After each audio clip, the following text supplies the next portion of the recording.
김용규 선생님께서 창의와 설득의 도구로서의 은유적 사고, 또 그 놀라운 힘에 대해서 같이 얘기를 했죠. 저는 지금부터 어떻게 하면 우리와 또 우리의 자녀들이 이 놀라운 생각의 도구를 익히고 또 훈련해서 설득적이고 또 창의적인 인재가 될지, 이런 부분에 대해서 좀 실용적인 이야기를 같이 해보려고 합니다. 우선 저도 PPT를 준비했으니까 PPT 함께 보실게요. 21세기가 되어서 학자들은 뇌신경과학과 심리학을 교육학에 접목을 해서 교육신경과학이라는 새로운 학문을 만들어냈습니다. Educational Neuroscience라고도 하죠. 그래서 10년간 굉장히 이 분야에서 많은 연구들이 있었는데, 사실 우리가 중요한 거는 이런 연구 얘기는 아니죠. 우리가 정말 듣고 싶은 얘기는 우리와 우리 아이들이 어떻게 하면 학습을 효율적으로 빠르게 할 수 있을까, 이런 거에 관한 것이잖아요. 그러니까 이런 얘기는 이제 그만할게요. 그리고 결론부터 말씀드리겠습니다. 결론은 반복, 이해, 실용. 이게 전부입니다. 정말 간단하죠. 세 가지밖에 안 돼요. 반복을 통해서 훈련을 하고, 이해를 통해서 훈련을 하며, 또 실용을 통해서 훈련을 하면 가장 빠르게 최고의 학습을 낼 수 있다는 것이 신경과학자들의 결론입니다. 실제로 신경과학자들이 CT나 MRI처럼 뇌 촬영 기술을 할 수 있는 이런 것들을 사용해서 이를 입증을 했거든요. 그것의 한 예로 스탠퍼드 대학에 있는 케이스 데블린 교수 같은 사람은 여기에 나와 있듯이 반복만이 뇌가 학습할 수 있는 유일한 방법이고, 또 반복적 학습은 반드시 이해를 수반해야 하며 실습이 반복 학습과 이해를 추진하고 앞으로 나아가게 한다. 이렇게 이야기까지 했다고 합니다.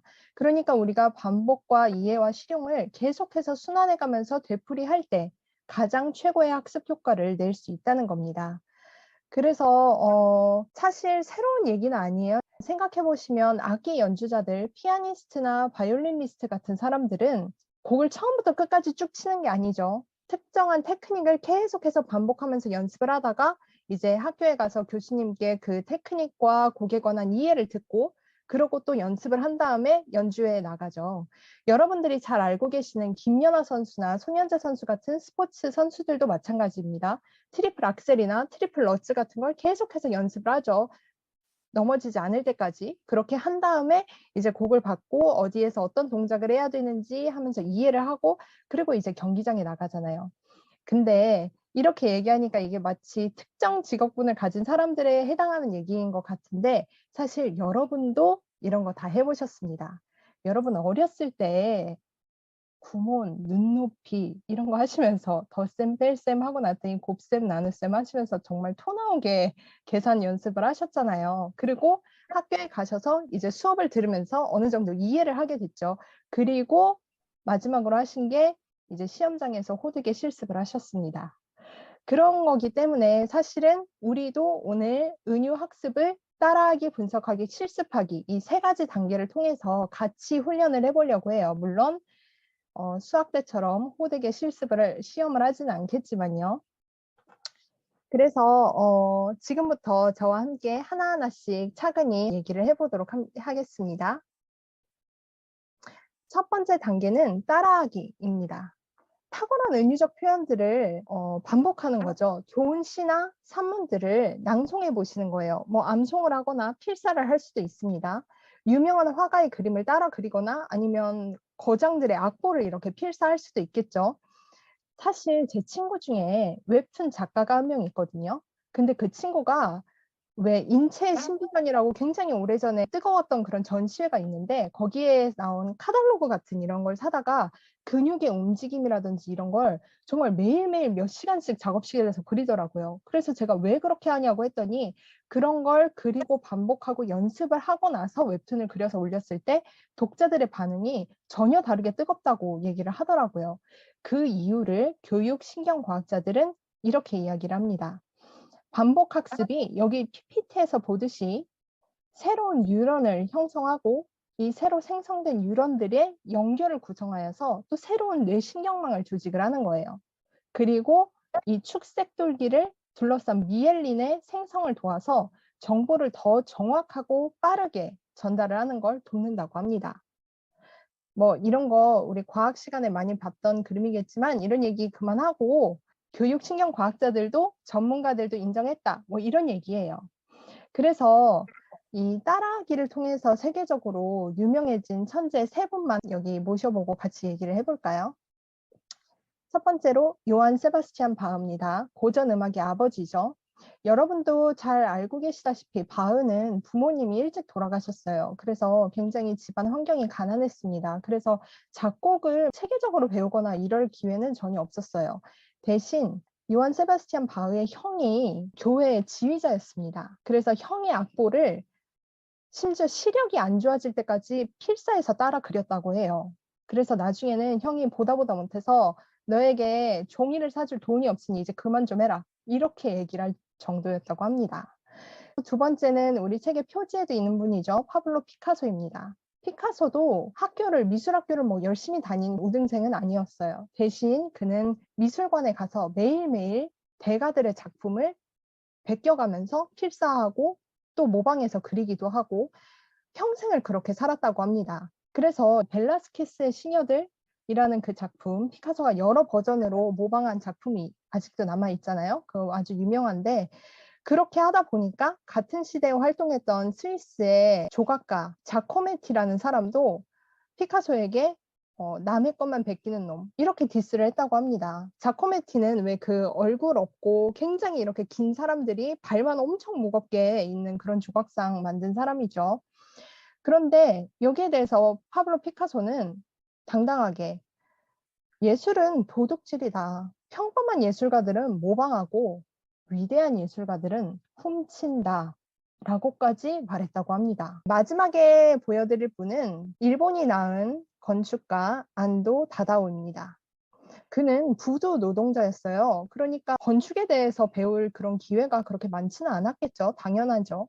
그런데 대신 그는 헌책방에 가서 건축의 거장이죠. 르 코르비지의 건축 설계 도면을 매일매일 필사해서 그렸다고 합니다. 그렇게 해서 결과는 어떻게 됐을까요? 그는 도쿄 대학에서뿐만 아니라 하버드 대학에서까지 강의를 하는 거장이 되었습니다. 그러니까 여러분들도 따라하기를 믿져야 본전이죠. 한번 같이 따라해 보셔야 하지 않을까요? 책에는 여러 가지 방법들이 소개되어 있는데 그중에서 제가 가장 추천하는 방법은 시를 낭송하기입니다. 모든 시에 은유적 표현이 들어가 있는 것은 아니에요. 그러나 어쨌든 시는 다른 것에 비해서 은유적 표현의 보물창고이죠. 그리고 대부분의 시에는 은유적 사고가 그 안에 숨어 있습니다. 그렇기 때문에 시를 낭송하면서 암송하고 하는 것은 은유적 사고를 훈련할 수 있는 가장 단순하지만 또 좋은 방법이기도 해요. 근데 여기에서 주목해야 할 것이 하나 있습니다. 낭송이라는 말입니다. 시를 소리내어 외우라는 뜻이죠. 뭐 "아 이것은 소리 없는 아우성." 뭐 이렇게 얘기하거나 "님은 같습니다." 뭐 이렇게 얘기할 수도 있겠죠. "이게 저 여자 지금 방에서 혼자 뭐 하는 거야." 이렇게 생각할 수도 있는데 그런 게 아닙니다. 여기엔 이유가 있어요. 여기 PPT에 실린 뇌 사진을 같이 한번 보실까요? 일본 도호쿠 대학교의 가와시마 류타 교수가 촬영하고 발표해서 유명해진 뇌 사진입니다. 영상을 보시면 묵독이라고 하죠. 글을 소리내지 않고 읽을 때 또 컴퓨터 게임을 하거나 단순한 계산을 할 때보다 더 많은 부분이 활성화되어 있다는 것을 볼 수 있습니다. 여기에서 오렌지색으로 되어 있는 것이 뇌가 활동하는 부분이거든요.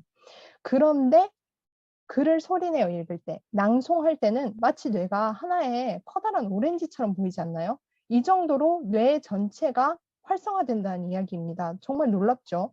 그래서 낭독을 하는 편이 가장 뇌가 활동을 할 수 있는 것이라는 것을 우리가 알 수 있습니다. 그리고 여기에 써놨듯이 낭송, 암송, 필사를 하는 대상은 필사를 할 때 그 대상이 지닌 그러니까 거장들의 작품이겠죠. 그 거장들의 정신의 패턴을 우리 뇌가 모사를 하는 거예요. 그리고 모방을 넘어서 창의적인 결과를 산출을 해낸다는 거죠. 그래서 책에서는 어린 시절 베르길리우스의 서사시를 암송하는 교육을 받았던 성 아우구스티누스가 그 덕에 기독교 2000년 역사상 가장 훌륭한 신학자가 되었다는 이야기를 비롯해서 여러 다른 사람들의 이야기를 담고 있습니다. 그러나 오늘은 제가 책에는 실려보지 못한 민망한 저의 이야기를 하나 하겠습니다. 알라딘 책 소개에 보시면 제가 영상을 하나 찍어서 올렸어요. 그거를 이미 보셨으면 지루하게 느끼실 수도 있기 때문에 아주 짧게 하고 넘어가겠습니다. 저 중학교 2학년 겨울방학 때 여기 PPT에 보이는 한국인이 가장 좋아하는 명시백선 이 시집을 아빠께서 선물해 주셨거든요. 그러시면서 저한테 "시 한 편씩 읽으면 아빠가 10,000원씩 줄게." 이러시는 거예요. 그러니까 10,000원이면 얼마나 큰 돈이에요. 저 중학교 때 컵떡볶이가 500원이었거든요. 아 그러니까 컵떡볶이 20개를 먹기 위해서라도 모든 일을 일일이 다 제치고 이제 시를 외웠는데 시를 외웠더니 컵떡볶이 20개랑은 비교도 안 되는 놀라운 일이 일어났어요. 중학교를 졸업하고 고등학교에 갔더니 글을 써서 내는데 평소랑 다르게 쓴 것 같지 않은데 선생님들이 막 상을 주시는 거예요. 그리고 선생님들께서 "말하기 대회에 나가봐라." 해서 결국에 학교 대표로 뽑혀서 발하기 대회에 나가기도 했었습니다. 그리고 대학교에 갔더니 리포트를 써내는데 교수님들이 너무 잘했다고 칭찬을 하시면서 퍼블릭 스피킹이라고 이렇게 앞에 나가서 발표하는 이런 수업이 있거든요. 그 수업에서 "수업 조교를 꼭 맡아 달라." 이렇게 말씀을 하셨어요. 그래서 이제 좋은 성적으로 대학교에서 졸업을 했죠. 근데 그때 제가 가장 크게 도움을 받았던 것이 바로 이 은유적 사고였습니다.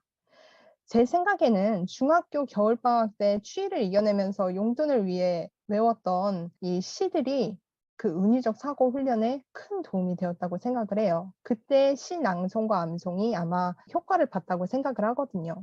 그래서 제가 여러분들에게 그리고 여러분들의 자녀분들에게도 꼭 한번 권해 드리고 싶어요. '믿져야 본전이지.' 하면서 시를 한번 낭송해 보시고 암송해 보시는 그렇게 해서 한 100편 정도 외우시고 나면 분명히 달라지실 겁니다. 먼저 말과 글의 설득력이 높아지실 거예요. 그리고 차츰 창의적인 발상을 하는 것이 쉬워지실 겁니다. 그리고 사실 시를 낭송하고 암송하는 것 그 자체만으로도 너무 로맨틱하고 멋지지 않나요? 우리는 시를 반복해서 낭송하고 암송하면 우선 그 안에 보조관념으로 형성화되어 있는 이미지가 있잖아요. 그 이미지에 자신도 모르게 매혹되고 또 사로잡히게 됩니다. 그리고 본질, 형상화, 창의로 이어지는 이 은유적 사고의 과정을 역시 자신도 모르게 뇌에서 따라하게 되는 거예요. 물론 아이들은 동시를 외워야 합니다. 그렇지만 어쨌든 시와 동시를 낭송하는 가운데 우리와 우리의 자녀들의 뇌, 은유적 사고와 표현할 수 있는 뇌신경망 역시 자신도 모르게 형성된다는 것이 바로 아까 얘기했던 교육신경학자들의 연구 결과이기도 합니다. 그러면 이제 따라하기는 충분히 얘기한 것 같으니까 두 번째 훈련 방법에 대해서 얘기를 좀 해 볼게요. 두 번째 훈련 방법은 분석하기입니다. PPT에도 나와 있듯이 "이해에 도달하는 지름길이다." 이라는 것도 역시 교육신경과학자들이 한 말입니다. 제가 한 말이 아니라요. 때문에 우리는 이 책 1 권 은유란 무엇인가에서 뿐만 아니라 2 권, 3 권에서도 시뿐만이 아니에요. 노랫말, 가요, 뭐 예술작품, 학문, 심지어 정치판에 이르기까지 광고 뭐 이런 거에 이르기까지 모든 다양한 분야에서 나오는 은유적 표현들을 원관념, 본질, 보조관념, 창의로 이어지는 은유 도식에 의해서 분석하는 과정을 같이 할 거예요. 그럼으로써 여러분들이 각자가 종사하거나 어디에 종사하시든 상관없습니다. 어디에 종사하시거나 아니면 관심 있는 분야에서 창의적으로 생각하시고 또 설득력 있게 발표하시고 말씀하시고 또 프레젠테이션 하실 수 있는 그런 인재가 될 수 있도록 저희가 도와드리려고 합니다. 근데 여기에서 분명히 해둘 것이 하나 있습니다. 여기 PPT에 보시면 은유적 사고와 은유적 표현이 있죠. 이 두 개는 비슷한 것 같지만 전혀 다른 말입니다. 은유적 표현은 "내 마음은 호수요." 같은 표현입니다. 그러니까 우리가 눈으로 볼 수도 있고 일상생활에서도 많이 볼 수 있어요. 노랫말에도 많고 시에도 많고 광고에도 많아요. 그러니까 마치 무대나 영화에 서는 배우 같은 존재죠. 그런데 은유적 사고는 잘 보이지가 않습니다. 숨어 있거든요. 마치 영화에서는 감독이라고도 볼 수 있겠죠. 그런 존재입니다. 그래서 근데 우리는 은유적 사고로 훈련을 하는 작업을 지금은 같이 하고 싶잖아요. 그래서 개발해 낸 게 바로 이 간단하게 보이는 은유 도식입니다. 별로 길지도 않아요. 그리고 이해하기도 쉽고 따라하기도 쉽습니다. 백문이 불여일견이죠. 우리 같이 이 은유 도식을 통해서 시들을 한번 분석을 저랑 같이 해 보실게요. 이 시는 제가 좋아하는 시입니다. 천상병 시인의 귀천이라는 시의 일부분입니다. 제가 좀 오글거리게 읽어 보겠습니다. "나 하늘로 돌아가리라. 아름다운 이 세상 소풍 끝내는 날 가서 아름다웠더라고 말하리라." 너무 좋은 시 아닌가요? 이 시에서 얘기하고 있는 게 뭘까요? 인생이죠. 하늘로 돌아간다고 하잖아요. 그러니까 인생을 원관념으로 가지고 있는 겁니다. 그럼 인생에서 있는 본질이 뭘까요? 잠시 들렸다가 다시 돌아간다. 여기 이 생에 왔다 다시 돌아간다는 거죠. 근데 그 잠시 들렸다가 돌아간다와 유사성을 가지고 있으면서 이미지로 형상화시킬 수 있는 게 무엇일까요? 소풍이겠죠. 소풍도 어디 갔다가 집으로 다시 돌아가잖아요. 그러니까 유사성이 거기에서 있는 겁니다. 근데 소풍에서는 바로 끌어낼 수 있지만 인생에서는 조금 끌어내기 힘든 표현이 바로 "가서 아름다웠더라고 말하리라"입니다. 소풍 갔다 와서 보통 사람들은 다 즐거웠어. 거기 너무 아름답더라." 이렇게 얘기하잖아요. 근데 인생은 뭐 항상 아름답다거나 뭐 항상 즐겁다고만 할 수는 없겠죠. 그러니까 이게 바로 창의적 표현이 되는 겁니다.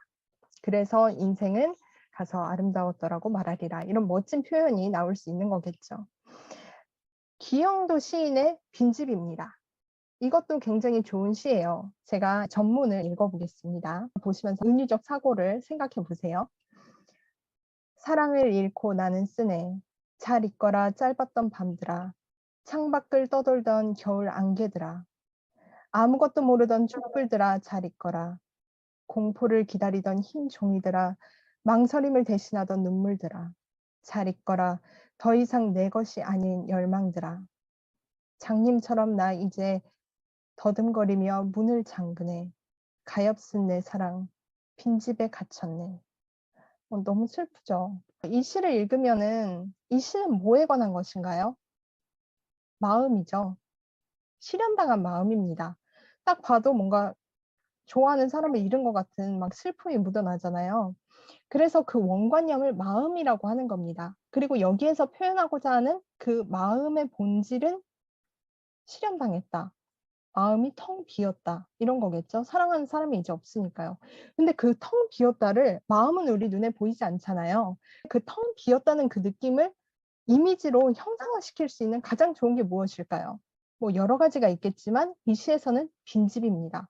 아무도 없고 불 꺼지고 그냥 쓸쓸하고 막 차갑게 이를 데 없는 빈집. 딱 그렇게 생각하면 막 마음 한쪽이 서늘해지고 그러잖아요.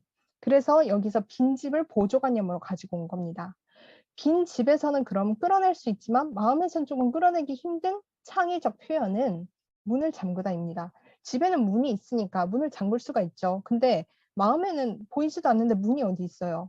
그런데도 빈집이라고 했으니까 마음의 문을 잠그다가 이해가 되고 이게 창의적 표현이 되는 겁니다. 이 시를 보면 사실 이 시에서 은유적 표현은 여기 "장님처럼 나 이제 더듬거리며 문을 잠그네." 여기 직유법 밖에는 없어요. 그런데도 이런 은유적 도식을 통해서 우리가 은유적 사고를 훈련할 수 있다는 겁니다. 이렇듯 은유적 사고는 아까 감독이라고도 말씀드렸죠. 모든 은유적 표현의 기본 틀이자 뼈대입니다. 따라서 이 책에서 소개하는 은유 도식을 통해 정말 다양한 은유적 표현들을 분석하면서 은유적 사고를 훈련하시고 기를 수 있습니다.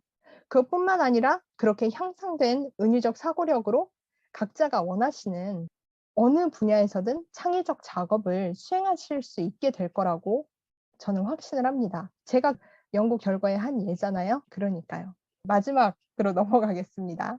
이 사진은 보셨을 수도 있으실 거예요. 이 공간이 어딘지 아시나요? 네. 여기는 신촌에 있는 세브란스 병원 암병동 1 층입니다. 뭐 드라마에서도 몇 번 나왔던 걸로 기억을 하고 있는데 아마 가 보신 분들도 계실 거예요. 여기에 굉장히 큰 나무 판때기가 있잖아요. 나무 판때기가 아니에요. 가서 보시면 엄청 큰 배거든요. 이 배 조형물이 천장에 걸려 있습니다. 이러한 조형물들은 길을 가다가를 볼 수도 있고 뭐 일상생활에서 건축물을 볼 때도 자주 보실 수 있어요. 저는 그때 여러분들이 그냥 무심코 지나가지 마시고 그때 딱 이런 물음표가 가득한 은유 도식을 머리에 떠올려 보셨으면 좋겠어요. 무엇을 표현하기 위해 만든 조형물일까? 암병동의 웬 배? 이 암병동이 무슨 조선소나 선박소가 아니잖아요. 옛날에 그런 게 있었던 자리도 아니고. 근데 여기다 굳이 배를 왜 붙여 놨을까? 그러면 이거를 은유 도식을 통해서 함께 얘기를 해 볼까요? 여기에 있는 배는 사실은 그냥 일반 배가 아닙니다. 구약 성서 창세기 6 에서 8 장에 나오는 노아의 방주거든요. 노아의 방주를 통해서 인류와 동식물들의 생명을 구원해서 땅 위에 다시 번성하게 한 바로 그 배가 여기 그림에도 나와 있는 이 배입니다. 생각이 여기까지 이르면 이 물음표가 가득했던 이 도식을 금방 채우실 수 있을 것 같아요. 암 병동은 뭘 하는 곳이죠? 암 환자분들을 치유하는 곳이죠. 그러니까 암 환자분들에게는 피난처라고도 볼 수가 있습니다. 여기에 노아의 방주를 붙여놨다는 것은 노아의 방주 또한 인류와 동식물들의 피난처였죠. 그러면 암 병동에서 바로 얘기할 수는 없겠지만 노아의 방주가 상징하고 있는 그 의미는 뭘까요? 구원해 준다죠. 노아의 방주를 탐으로써 구원받았잖아요. 그러니까 이 암 병동이 로비에 노아의 방주가 있는 것을 보면 이걸 보시는 암 환자분들에게는 이 노아의 방주가 엄청난 위로와 평안의 상징이 될 거라는 그런 뜻입니다. 정말 좋은 조형물이라고 생각을 해요. 그리고 이 밑에 왼쪽 하단의 사진을 또 한번 볼까요? 이거는 아마 세계적으로도 유명한 건물이라서 아시는 분들이 많으실 것 같은데 프랑스 롱샹 지방에 있는 순례자의 성당을 촬영한 사진입니다. 여기도 잘 보시면 이 지붕에 나무로 되어 있는 조형물이 있죠. 이게 배입니다. 배로 보이시죠? 저는 딱 보자마자 배로 보였어요. 여기 이걸 봤으니까 또 배로 보이시겠죠? 그러면 이제 여러분의 머리에는 위에 이 암병동에 관한 걸 했으니까 은유 도식이 금방 다 나타나셨을 거예요. 그쵸? 저만 나타난 게 아니죠? 네. 다 이미 아실 거라고 생각을 하지만 제가 지루하게 한 번 더 얘기를 하겠습니다. 룽샹 성당은 세상의 피난처죠. 이 룽상 성당에 오시는 분들은 세상의 피난처로 오시는 겁니다. 그러한 본질을 함께 공유하고 있고 형상화되어 있는 것이 다시 또 노아의 방주죠. 인류의 피난처였으니까요. 그리고 똑같이 노아의 방주가 가지고 있는 창의적 표현은 구원해 준다입니다. 그러니까 룽상 성당에 오시면서 구원을 받으실 수 있다는 그런 의미로 이렇게 룽샹 성당의 지붕을 노아의 방주처럼 형상화시키신 거겠죠. 이렇듯이 우리는 사실 언제 어디서나 은유적 표현들을 마주하더라도 이런 방식으로 은유 사고를 훈련하실 수 있습니다. 실제로 뭐 미술 전시회나 조각 전시회 가면 이런 것들만 있죠. 사실 거기에는. 근데 이것보다 구체적인 훈련, 시나 노랫말이나 뭐 광고나 일상에서 조금 더 친근하고 더 재미있는 예들을 가지고 훈련을 하는 것은 2권과 3권 강연에서 저와 함께 하실 겁니다. 그러니까 다음에도 저를 꼭 보러 와주셨으면 너무 감사하겠어요.